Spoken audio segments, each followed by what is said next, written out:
Halo teman-teman yang berbahagia, berjumpa kembali dengan saya Dr. Andri, spesialis kedokteran jiwa dari Rumah Sakit EMC Alam Sutera dan Rumah Sakit Secipik. Hari ini kita mau menjawab pertanyaan teman-teman yang sengaja waktu kemarin saya posting apa yang mau ditanyakan kepada saya. Nah, kita jawab dalam waktu beberapa menit ke depannya. Mudah-mudahan pertanyaan teman-teman ada yang terjawab di saat video ini dibuat. Oke. Dari Uprasetyom, saya umur 32 tahun, pria. Keluhan yang saya alami, kepala keliengan, mata buram, kuping berdenging sebelah kanan, nyeri otot terutama bagian punggung. Mengalami kecemasan jika keluar rumah. Tiba-tiba mual dan perut bloating atau kembung. Mudah sekali masuk angin, mudah lelah, sangat mengganggu dan tidak bisa bekerja. Diagnosis dokter gastritis erosif dari tahun 2021 pasca COVID dan melakukan vaksin. Ini juga diiyakan persis saya, kata Bulkis 90. Nah, ini sebenarnya settingan kemarin saya udah bicarakan ya, bahwa teman-teman ini beberapa diantaranya bertanyanya, mudah-mudahan kedepannya harus sesuai ya dengan yang format kemarin tuh, yaitu namanya nggak usah, usianya aja, jenis kelamin, keluhan yang paling mengganggu, pemicunya apa, apakah sudah berobat ke psikiater atau belum, obat yang digunakan apa, atau cara non-obatnya. Nah, kalau dari pertanyaan ini, sebenarnya ini masih sangat bias ya, atau masih bingung nih sebenarnya apa yang terjadi. Apakah kondisi ini berkaitan dengan suatu gejala yang memang nyata? Karena kalau diagnosis dokternya gastritis erosif dan sudah pernah diendoskopi, berarti si pasien ini memang mengalami masalah lambung. Nah, tapi kemudian apakah gejala lambung ini berkaitan dengan kepala keliengan, mata buram, kuping berdenging, ya, nyeri otot di bagian punggung? Itu tidak. Ya, biasanya sih yang mengalami seperti itu adalah pasien yang mengalami kecemasan. Nah, jadi untuk lebih dominannya, perhatian kita adalah pada sekarang gastritis erosifnya itu sudah diobati atau belum. Ya, karena kalau gastritis erosif kan berarti memang ada problem di lambungnya. Ada luka dan udah diobatin apa belum? Dan ketika diobatin, apakah menjadi lebih baik? Ya, sebabnya sudah sejak lama nih, 2021, harusnya sih sudah membaik. Karena kalau obat-obatan lambung biasa yang biasa diberikan pada pasien seperti ini itu bisa membantu dan akhirnya membaik kondisinya. Jadi itu kita perlu perhatikan ya. Jadi nanti dilihat dulu apa memang betul. Soalnya kadang-kadang bisa saja terjadi. Seperti itu. Kita lanjut dulu ya ke pertanyaan selanjutnya. Niko Prasetyo, K2. Usia 38 tahun, laki-laki, berat 83, tinggi 170. 3 bulan kontrol terkait lambung, tapi sampai 8 bulan keringat dingin tidak membaik. Keluhannya jika sedang fokus berkendara, terkena angin makin berkeringat dingin. Jika muncul keringat dingin, rasa mual dan lainnya terkait lambung timbul. Akhirnya dirujuk ke dokter SPKJ. Nah, berarti dokter spesialis atau dokter umumnya sudah merasa ini bukan yang berkaitan dengan sistem saraf pusat yang biasa ya, maksudnya fisiologis tubuh yang biasa nih, karena sudah dirujuk ke SPKJ. Diberikan racikan obat sudah 5 hari, saya minum, akan kontrol kembali pekan berikutnya. Hari pertama dan kedua saat konsumsi ngantuk, hari ketiga badan merasa tidak nyaman sesaat saja, tapi karena tidak nyaman itu jadi lebih banyak tidur dibandingkan harus aktivitas. Obat yang masih dikonsumsi lambung lansoprazol. Ditulis SPKJ-nya sertraline, clobazam, dan pyridoxine dan vitamin B6. Kira-kira kasus seperti ini berapa lama? Saya sendiri stres juga bingung pemicunya dari mana. Jadi gini ya, kita sebenarnya pernah bahas berkali-kali masalah ini, yaitu bahwa pada pasien gangguan cemas terjadi hipersensitivitas. Dan hipersensitivitas itu, hyperarousalnya itu biasanya berkembang dari sejak masa kecil sampai dewasa. Beberapa faktor dikaitkan dengan masalah trauma atau suatu kejadian yang tidak menyenangkan dan lama, ya, maksudnya kejadian tidak menyenangkan itu berulang dan lama pada masa-masa awal kehidupan. Sehingga dari awal kehidupan, bagian otak kita yang namanya amigdala itu sudah sering kena dampak digedor-gedor terus gitu sama situasi yang tidak nyaman. Nah, hal ini sebenarnya yang membuat banyak pasien cemas itu terkadang mereka tidak memahami karena selalu melihat bahwa ini harus stres yang berat begitu. Tidak ya teman-teman ya. Terkadang stres yang ringan pun itu bisa menyebabkan terjadinya kondisi seperti ini kalau misalnya tubuh kita hipersensitif. Nah, apakah semua orang itu akan hipersensitif tubuhnya? Tidak juga. Banyak dari kita mungkin yang nggak selalu punya hypersensitivitas terlalu berlebihan. Kita mau nerjang angin juga pakai motor ataupun hujan-hujanan di saat sekarang lagi banyak musim hujan, terus kemudian kita mengalami seperti kehujanan itu juga nggak ada problem, biasa aja gitu, tubuh kita meresponnya seperti biasa. Dan kalau pengobatan psikiater itu memang di awalnya memang biasanya ada efek samping kadang dan juga keluhan-keluhan fisik. Itulah mengapa pada beberapa pasien kita sering sarankan dosisnya diawali dengan dosis kecil. Karena hipersensitivitas tersebut atau hyperarousal yang terjadi pada tubuh orang anxiety itu memang seringkali demikian. Ya.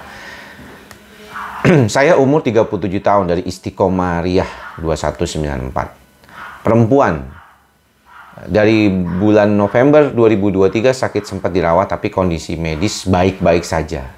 Sama dokter spesialis dalam dirujuk ke psikiater. September 2024 mulai ke psikiater. Yang saya alami saat ini, napas tidak plong. Susah buat narik napas panjang.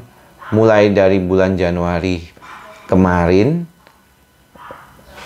saya sudah ke psikiater selama 6 bulan dan saya masih kontrol. Tapi dari bulan Januari itu nafas sering susah.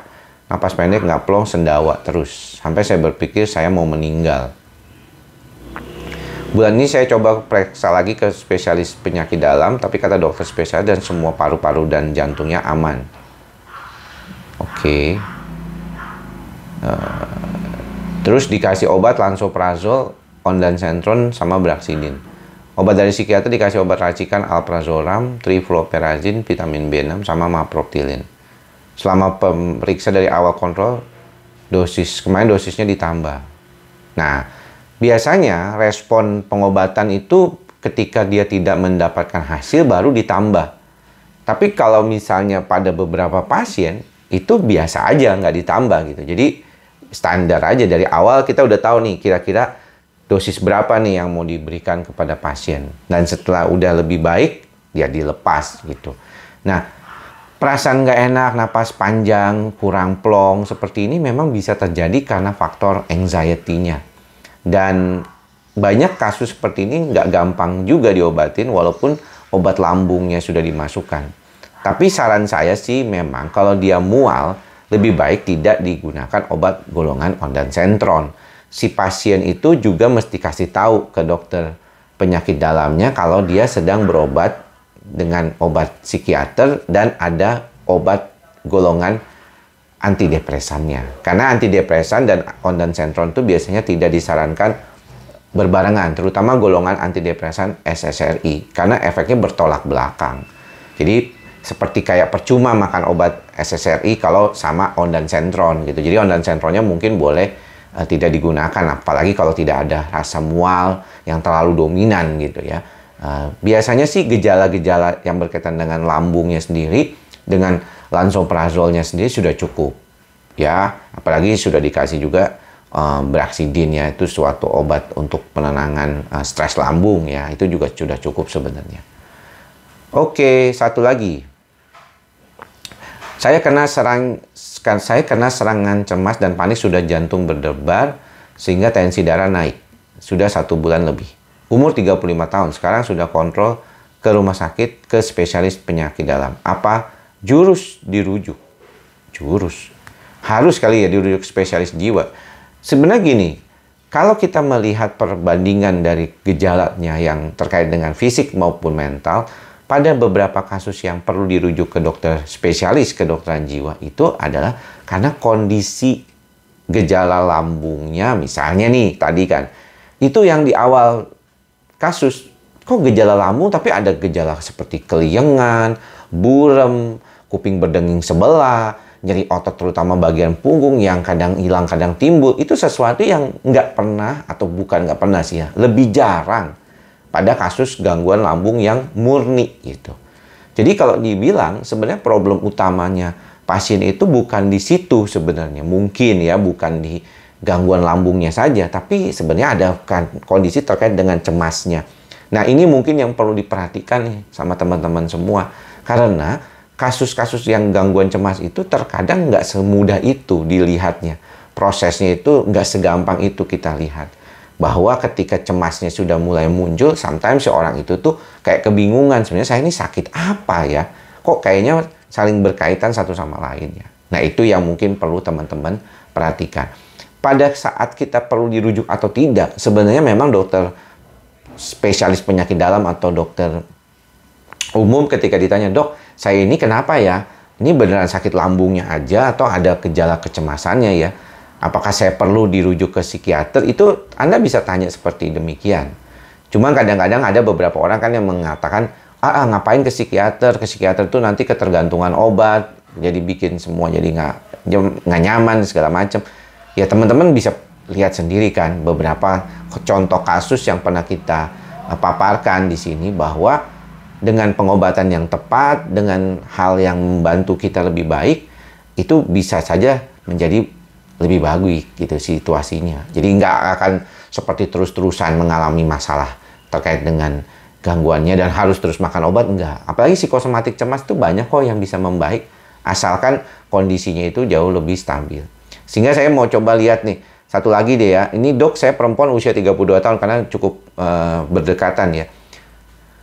Sudah 1 bulan ini saya mengeluh ngilu-ngilu dan nyeri berpindah. Nah, berpindah-pindah ini jelas nih. Kalau nyerinya berpindah, ngilunya berpindah, itu bagian tubuhnya itu kadang-kadang meresponnya dengan kondisi yang secara umum belum tentu sama dengan pasien-pasien pada kondisi ngilu biasa gitu. Kok ngilu bisa berpindah-pindah begitu kan? Sudah jelas nih ada kecenderungan mungkin ke arah somatisasi ya, gejala-gejala psikiatri yang terkait dengan psikosomatik.